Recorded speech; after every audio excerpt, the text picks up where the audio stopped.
Easy steno YouTube channel पर आप सभी का स्वागत है। डिक्टेशन 5 सेकंड बाद स्टार्ट होगी। Ready start. केंद्रीय सतर्कता आयोग के एक आयोजन में प्रधानमंत्री ने यह जो कहा कि निहित स्वार्थों वाले लोग भ्रष्टाचार और भ्रष्टाचारियों के विरुद्ध कार्रवाई करने वाली संस्थाओं एवं एजेंसियों के काम में बाधा डालने और उन्हें बदनाम करने की कोशिश करते रहेंगे। उससे भ्रष्ट तत्वों के दुस्साहस का ही पता चलता है। इससे यह भी पता चलता है कि अभी वैसी स्थितियां बनी हुई है जिसमें भ्रष्टाचारी सरकारी एजेंसियों को बदनाम करने में सक्षम हो जाते हैं। इन स्थितियों को प्राथमिकता के आधार पर दूर किया जाना चाहिए, क्योंकि आदर्श स्थिति यही है कि भ्रष्ट तत्व भ्रष्टाचार निरोधक एजेंसियों से भयभीत दिखे। यह ठीक है कि प्रधानमंत्री ने इन एजेंसियों को अपना पूरा समर्थन देने और खुलकर काम करने का संदेश दिया, लेकिन ऐसा कोई संदेश भ्रष्ट तत्वों के बीच भी जाना चाहिए कि उन्हें उनके किए की सजा मिलकर रहेगी और वे बच नहीं सकेंगे।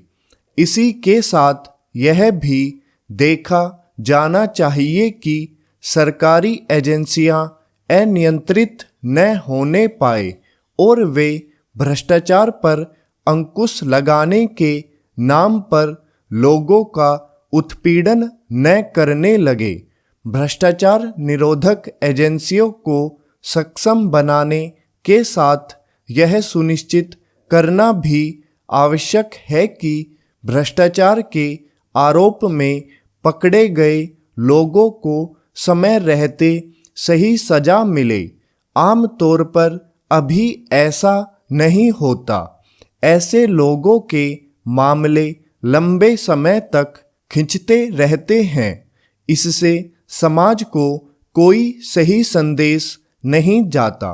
इससे संतुष्ट नहीं हुआ जा सकता कि विभिन्न एजेंसियां भ्रष्टाचार में लिप्त तत्वों के यहाँ छापेमारी करती रहती हैं, क्योंकि इसके बाद भी ऐसे कोई प्रमाण नहीं दिख रहे हैं कि भ्रष्टाचार पर कोई निर्णायक लगाम लगती दिख रही हो।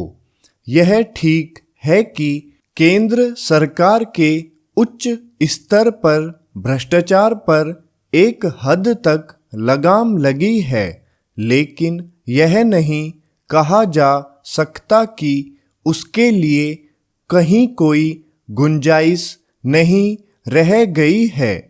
इसी तरह यह भी नहीं कहा जा सकता कि निचले स्तर के भ्रष्टाचार में कोई बड़ी कमी आई है। सच यह है कि निचले स्तर पर भ्रष्टाचार बेरोक टोक जारी है।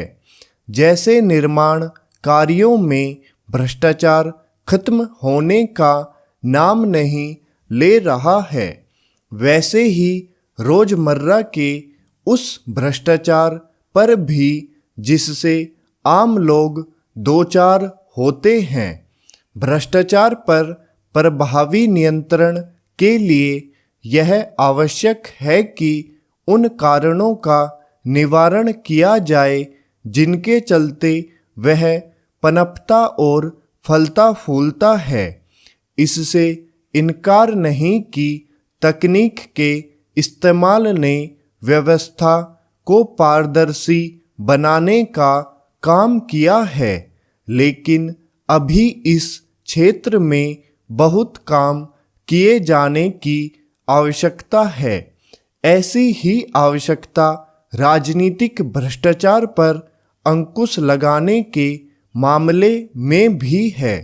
सरकार कुछ भी दावा करे, यह कहना कठिन है कि चुनावी बांड की व्यवस्था के बाद राजनीतिक चंदे की प्रक्रिया पारदर्शी बन गई है। स्टॉप।